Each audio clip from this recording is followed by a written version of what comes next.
All right, so you wanted a deep dive into human rights in Turkey. Buckle up, because we've got a lot to A cover. lot, yeah. We're talking about, like, people vanishing, like, right off the streets. It is chilling.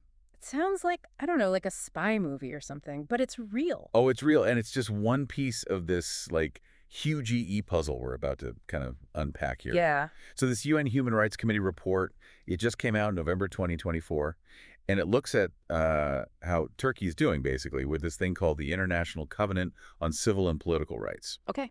The ICCPR. Yeah, exactly. It's kind of like, a checkup on how their human rights situation is. And it's not just, like, dry, boring legal stuff. Right. We're talking freedom of speech, like how migrants are treated, LGBTQ plus rights, even, like, what happened after that terrible earthquake back in 2023. All of that. It's a lot. It's a lot. And the report, tries to be balanced. They point out some good things, but also some really serious concerns. So I want to start with the good news first.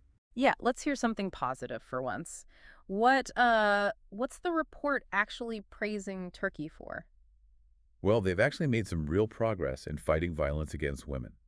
They've passed this brand new law that makes stalking a crime. And they're Wow. putting more support services out there for women. So it's not just talk, it's action.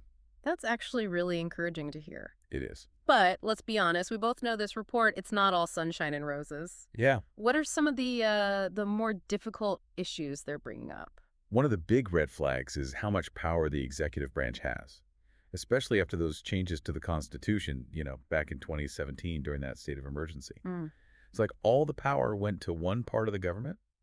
Wait, so why is that so bad? I mean, someone's got to be in charge, right? Someone does, but the problem is, without enough checks and balances, there's a real risk of, like, abuse of power. Oh, I see. That can affect everything, Yeah.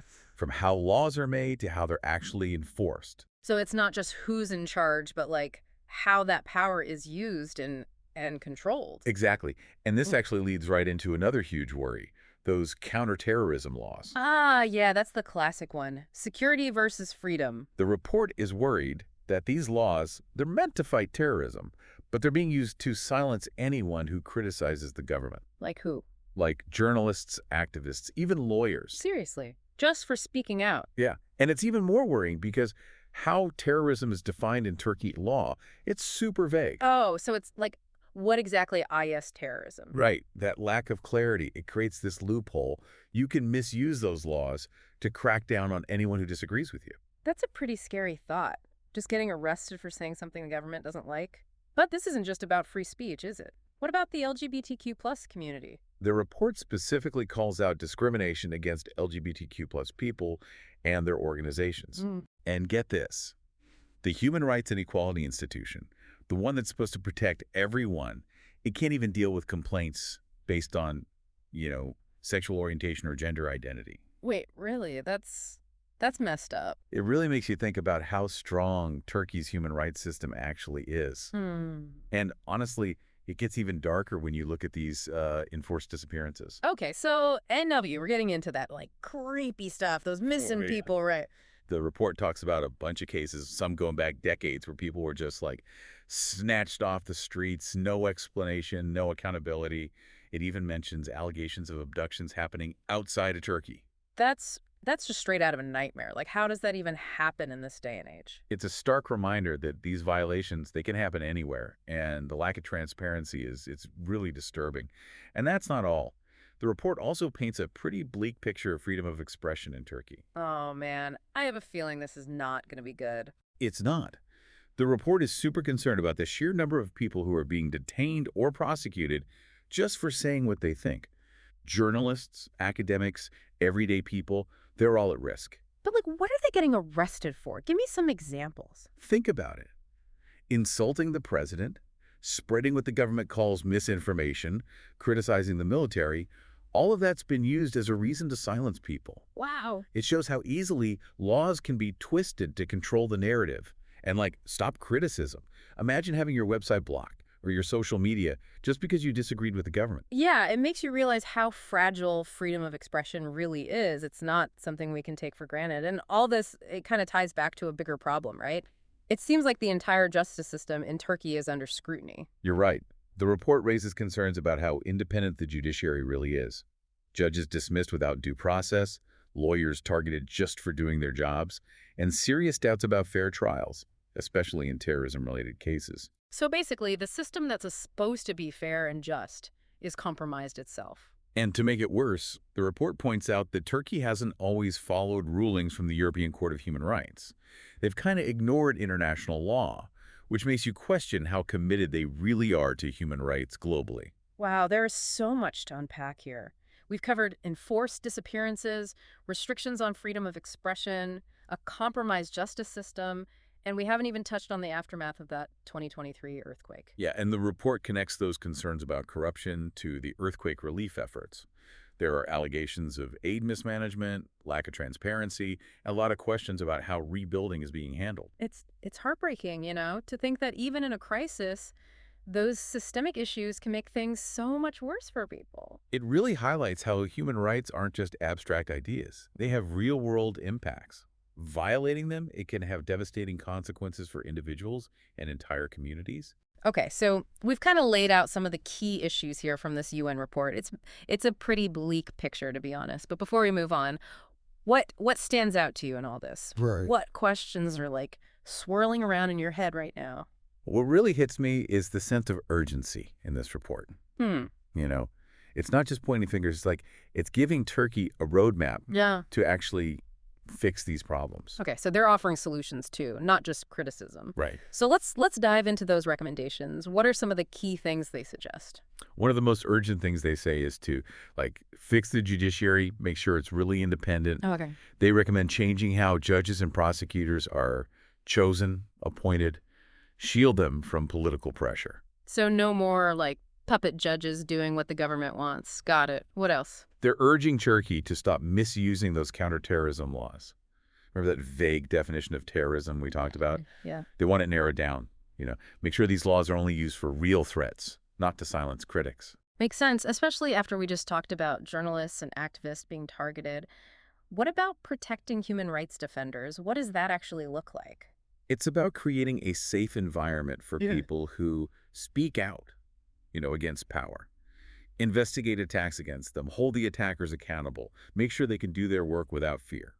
So basically, making sure people fighting for human rights, they're not silenced or punished for it. What about freedom of religion? I know the report had some strong words on that, too. Absolutely. They're calling for equal treatment of all religious communities, even the ones that aren't officially recognized. Right. Like the Alevite community. They're a religious minority in Turkey, and they often face discrimination. The report says, get rid of policies that stop people from practicing their faith freely. More religious freedom and tolerance. Makes sense. But let's shift gears for a second. Let's talk about migrants, refugees, asylum seekers. Turkey is a major transit country, so this must be a big deal. It is. The report talks about this principle called non-refoulement.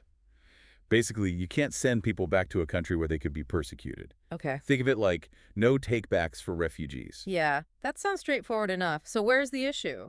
Well, the report mentions these concerning reports of collective expulsions, where groups of people are forced out, no due process.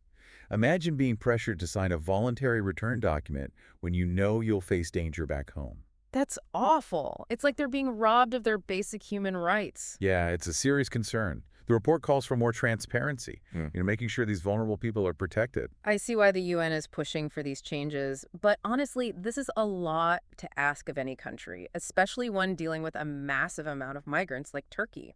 True, but, upholding fundamental human rights, it shouldn't depend on how convenient it is. These obligations, they exist regardless of the challenges a country faces. Fair point. It's about principles, not just what's easy. And speaking of principles, the report doesn't let Turkey off the hook for how they handled that 2023 earthquake either, does it? No, it connects those worries about corruption to what happened after the earthquake. Remember those allegations of mismanaged aid, shady rebuilding? The report says that lack of accountability and transparency is making recovery harder and putting people at risk. That's rough. Shows how these deep-rooted problems, they can come up even worse during a crisis. Exactly. But the good news is, the report doesn't just point out the issues. It gives specific advice for reform, like strengthening anti-corruption stuff and making sure aid distribution is transparent and fair. So it's like a prescription for a healthier human rights system. But will the government actually take this seriously? That's the million-dollar question. This report, it doesn't have any power to force anything. It's up to Turkey to choose to make these changes. So what are some of the things that might get in the way? Let's be real. Well, first, it comes down to, like, political will. Do the people in charge actually want to do this? That's a huge hurdle. Yeah, it's easy to talk, but taking real action on human rights, that's a different story.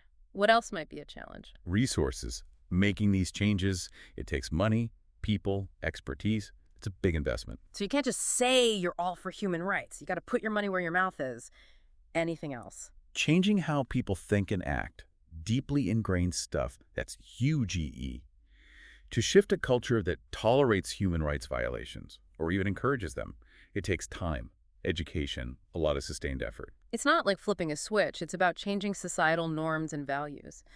So, given all that, what are some of the most realistic things Turkey could do right away? If they were going to start somewhere, where would you advise them to focus? I think getting that judicial independence right, that's crucial. That's the foundation for everything else. Even small steps in that direction could have a big ripple effect. Start with the core, then build from there. But looking further down the line, what are some of those bigger, more ambitious, but still necessary changes they need to make? They need to tackle what causes discrimination.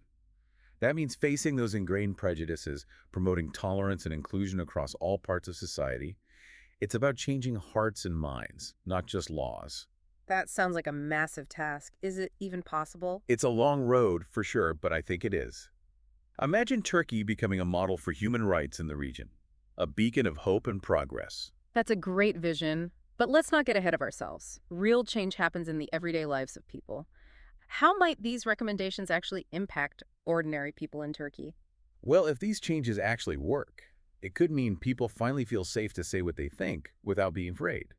It could mean a justice system that's actually fair, a society where everyone is treated with respect no matter who they are or what they believe. So it's not just about ideals and legal terms, it's about making life better for everyone. Exactly. It's about a society where everyone has the chance to succeed and reach their full potential without fear, discrimination, or injustice. That's a future worth fighting for. But it's not only Turkey's responsibility, is it?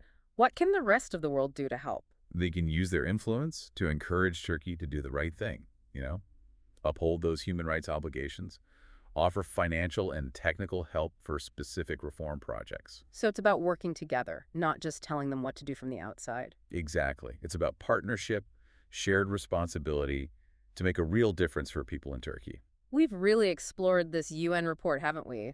Unpacked those recommendations, even dared to dream a little. But, we've just scratched the surface. There's so much more to discover. Oh, absolutely. This report, it's a starting point.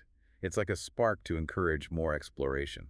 It's definitely made me think, and I'm sure our listeners are full of their own thoughts and questions right now. And that's what we want. We want people to engage with these issues, think critically about what needs to change and how they can be a part of it. So where do we go from here? What are some key takeaways for our listeners to think about as we finish up this part of our deep dive? I think the main thing to remember is that human rights, they're universal. They're for everyone, everywhere, no matter who they are or where they come from. And protecting these rights takes constant work. We can't just sit back and watch. Absolutely. These rights need to be defended, not just in Turkey, but all over the world. It's a responsibility we all share. Before we move to the final part of our deep dive, I gotta ask you something that's been on my mind this whole time. You've analyzed this report inside and out, seen the good, the bad, the ugly. So, honestly, how do you see Turkey's record on human rights? Is there reason to be optimistic, or is it looking pretty bad? That's a tough one. I don't really like to put labels on it like optimistic or bleak. It's not that simple. I see, but why not? Because the reality is complex. On one hand, you see good things. Remember those steps to fight violence against women. That's progress, no doubt. But then you have those troubling things that overshadow it, like the judiciary losing its independence, free speech being suppressed. It's like a push and pull between positive steps and really concerning setbacks. So it's a mixed bag. Progress in some areas, steps backwards in others. Exactly. It's important to see both sides, the good and the bad, without minimizing either one. I get it. It's about seeing the whole picture, understanding how complex it all is. So knowing all that, what does it mean for the future? Do you think real, lasting change is possible in Turkey? I believe change is possible, always. But it takes a real effort from everyone involved, the government, civil society, the international community. And constant pressure, right? From those of us who care about human rights, we have to keep reminding those in power that we're watching and we expect better. Absolutely. We can't look away or get complacent. Too much is at stake. Well said. In the final part, we're going to tackle the big question. What can be done to actually improve human rights in Turkey? What are the steps, the strategies, the actions that can lead to real change? Stay with us, because we're about to get into the nitty-gritty of solutions and hope. All right, so we've dug deep into this UN report on human rights in Turkey, laid out the problems, looked at those like big recommendations, but now let's get practical. What can actually be done to change things? Well, there's no like one magic bullet. It's more about different strategies working together. Okay. Internally, giving power back to the people is huge. We need to see independent organizations, journalists, activists, all of them, flourishing. They're the ones who hold power accountable. So a strong civil society. Got it. But what about outside pressure? Can the international community really make a difference in a place like Turkey? They can, but it have to be smart. Just condemning them or using broad sanctions, that often backfires. Yeah. It's like pushing someone into a corner, they just get defensive. So what's a better way? Targeted sanctions aimed at specific people who are responsible for the worst abuses, those can be more effective. Okay, so you hit the pressure points, but you don't hurt everyday people. Exactly.